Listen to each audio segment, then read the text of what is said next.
Virtually every 450cc motocross bike made in 2023 has knocked off a few horses in pursuit of a kinder, gentler style of power. For example, the bikes that cracked the vaulted 60 horse mark in the last couple years, Honda, Yamaha, KTM, and the Husqvarna, are now well below the halo horsepower mark.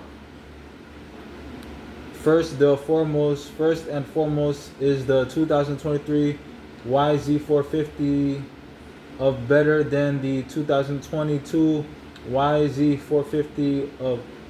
Let's be honest, even if the 2023 YZ450F's performance were identical to that of the 2022 YZ450 OF, the 2023 YZ450F gets a lot more power brownie points, not for kicking out the technological jams, but for finally paying attention to the obvious flaws that stuck out like sore thumbs since the first slant back engine YZ450 was introduced in 2010.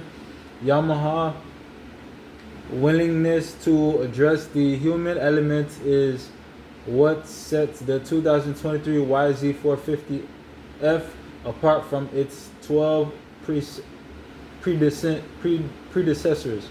What are major changes that Yamaha made to the 2023 YZ450?